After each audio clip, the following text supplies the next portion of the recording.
बुधवार को स्थानीय गांधी पार्क टाउन हॉल में बाल विकास एवं पुष्टाहार द्वारा पोषण पखवाड़े का समापन किया गया, जिसका उद्घाटन जिलाधिकारी उज्ज्वल कुमार व मुख्य विकास अधिकारी अरुणा मौली ने किया। इस अवसर पर जिलाधिकारी ने कार्यक्रम में मौजूद महिलाओं का गोद भराई और अन्न प्राशन किया गया।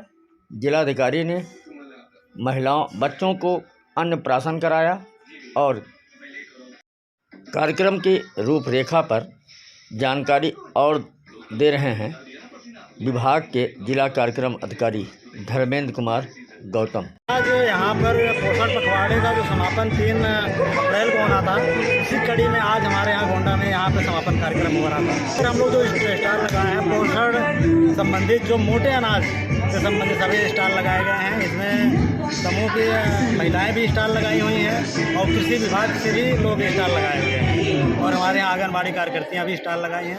मोटे अनाज से क्या क्या बनाया जा सकता है जिससे सही मायने में हमें पोषण मिल सके। हमारे मुख्य अतिथि जो हमारे जिलाधिकारी महोदय और मुख्य विकास अधिकारी महोदय आए थे, उनके द्वारा 5 गोद भराई कराई गई है और 3 अन्नप्राशन भी कराया गया है बच्चों का। ये 20 अप्रैल से चल रहा था 3 अप्रैल तक, जिसका समापन आज हुआ है गोंडा जिले में।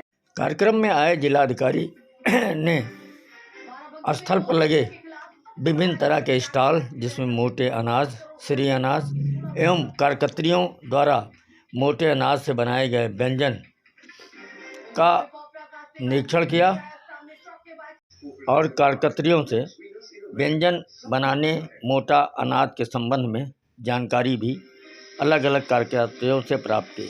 जिलाधिकारी ने इसके बाद सीधे कार्यक्रम में गए और वहां जाकर महिलाओं को सम्मानित भी किया तथा कार्यक्रम को संबोधित भी किया। पोषण पखवाड़ा का आज किया जा रहा है, यहाँ पे आज समापन किया जा रहा है और इसके अवसर पे आप लोगों ने पूरे 15 दिन विभिन्न प्रकार के कार्यक्रम चलाए। बहुत सारे फोटोज आते थे आपके और मुख्य विशेषता इस बात की ये रही कि आप लोगों ने श्री अन्न का प्रचार प्रसार किया और ये अभी जारी रखना है। और जो हम लोगों ने एक अलग जगाई है कि श्री अन्न को घर घर पहुंचाएंगे, उसमें आप लोग सहयोग दें और साथ ही साथ जितने भी हमारे बच्चे हैं, जितनी गर्भवती महिलाएं हैं, जितनी धात्री महिलाएं हैं, सबको तंदुरुस्त रखने का हमारा कार्यक्रम होता है, उसमें आप लोग सहभागी बने। आप सबको ढेर सारी शुभकामनाएं और साथ ही मैं आप लोगों को ये आश्वस्त भी करना चाहूंगा कि आपके विभाग से रिलेटेड कोई भी समस्या हो, कोई इस तरह की प्रॉब्लम आती है तो अवगत कराएं, उसका समाधान भी हम लोग कराएंगे। धन्यवाद। जय हिंद। स्टॉल लगाए गए जिसमें मोटे अनाज और मोटे अनाज के बनाए गए व्यंजन से बच्चों को और गर्भवती महिलाओं को कैसे लाभ होगा, इसकी जानकारी दे रहे हैं कार्यकर्त्री सुनीता वर्मा। मेरा नाम सुनीता वर्मा, ब्लॉक मेरा पडरी कृपाल है और केंद्र मेरा सिसोर अंदुपुर फर्स्ट। ये हम लोगों ने स्टॉल लगाया है सर। ये मोटे अनाज का सारा कुछ बना हुआ है। जैसे मोटे अनाज अब लुप्त होता चला जा रहा है, इस मोटे अनाज में बहुत पोषक तत्व मिलता है, तो हम अपने लाभार्थियों को, गर्भवतियों को बताते हैं कि इसको बो और इसका सेवन करो और किस तरह सेवन करें, ये हम बना के उनको बताते हैं कि ये चीज से ऐसी चीजें बन सकती हैं। इसके माध्यम से उनको हम पोषण पहुंचाते हैं। ये प्रेगनेंसी में जब प्रेग्नेंट औरतें खाती हैं तो उससे बच्चे भी स्वस्थ पैदा होते हैं, उनके अनीमिया की कमी पूरा करता है। जिसे सहजन की रेसिपी हम बनाए हैं, हरी साग सब्जी है और मोटे अनाज से हमने खीर और ये सब रेसिपी बहुत सारे बनाए हैं। तो उनसे मतलब उनको पोषक तत्व मिलता है और उनके बच्चे भी उसी तरह से अच्छे से बच्चे पैदा होते हैं, तो बच्चे भी ताकतवर होते हैं। अभी आपने सुना होगा विकासखंड पडरी कृपाल के सिसौर अंदुपुर की कार्यकर्त्री सुनीता वर्मा, उसने किस तरह से व्यंजन के बारे में बताया और इस व्यंजनों से क्या बच्चों को और महिलाओं को लाभ होगा, ये सुने। अब सुनिए इटिया थोक विकासखंड के इटिया थोक बाजार की आंगनवाड़ी कार्यकर्त्री रीता वर्मा क्या कह रही हैं।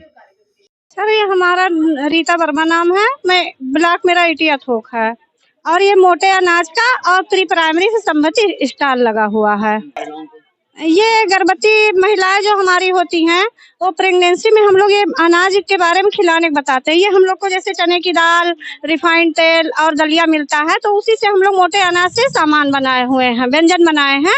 तो इससे मैसेज ये जाता है कि जैसे वो खाएंगी तो उनके अंदर ताकत आएगा, बच्चे कुपोषित नहीं होंगे। हम लोग को विक्रमशिला की तरफ से ट्रेनिंग दी गई थी, तो उसमें हम लोग PLM के माध्यम से, जो पहले मेरे छोटे बच्चे हैं 3 साल से 6 वर्ष तक के बच्चे हैं, उनको हम लोग TLM के माध्यम से पढ़ाते हैं, क्योंकि वो बच्चे मतलब डरते नहीं है, उनके अंदर ये भावना रहती है कि जैसे हम घर में खेल रहे हैं। खेल खेल के माध्यम से हम लोग TLM के माध्यम से उनको शिक्षा देते हैं, छोटे छोटे अक्षरों का ज्ञान देते हैं, गिनतियों का ज्ञान देते हैं खेल के द्वारा। फिर वो बच्चे जब हमारे जैसे हमारे में 3 ग्रेड चल रहा है, ग्रेड फर्स्ट वो 3 से 4 वर्ष के बच्चे आते हैं, फिर ग्रेड सेकंड में 4 से 5 वर्ष के बच्चे आते हैं और फिर 5 से 6 वर्ष वाले हमारे बाल बाटिका में आते हैं। तो उनमें हम लोग अक्षर का ज्ञान, गिनती का ज्ञान दे देते हैं। तो वो प्राइमरी में जब जाते हैं तो बच्चे पहले होता था अक्षर बनाना नहीं जानते थे या अक्षर पहचान नहीं पाते थे, अब छोटे छोटे 10 तक गिनती और जैसे छोटा आ या का ऐसे बिना मात्रा वाले अक्षर बच्चे जान जाते हैं, पहचान जाते हैं। आपने अभी सुना कि रीता वर्मा ने किस तरह से बताया व्यंजन के बारे में, और आंगनबाड़ी केंद्रों पर पढ़ने वाले जो प्री एजुकेशन की सरकार द्वारा व्यवस्था की गई है, जो प्रशिक्षण दिया गया है, किस तरह से उन्होंने बताया किस तरह से बच्चों को पढ़ाया जाएगा और आगे क्लास में प्रवेश दिया जाएगा। ये है मुख्य विकास अधिकारी जो बच्चों को अन्नप्राशन करा रही हैं और महिलाओं की गोद भराई कर रही हैं। अब और जानकारी दे रही हैं क्रम में ये हैं पुष्पा चतुर्वेदी जो कटरा विकास खंड से हैं और अपने अनुभव को शेयर कर रही हैं। जानिए क्या कह रही हैं पुष्पा चतुर्वेदी। मेरा नाम पुष्पा चतुर्वेदी है, मैं कटरा ब्लॉक से हूँ और ये हमारा मोटे अनाज का पूरा रेसिपी बनाया हुआ है।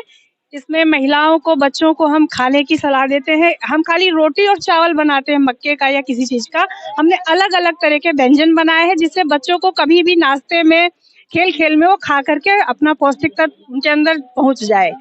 बच्चों को गर्भवती महिलाओं को स्वस्थ बनाने के लिए उनके अंदर खून की कमी ना हो और वो स्वस्थ रहें।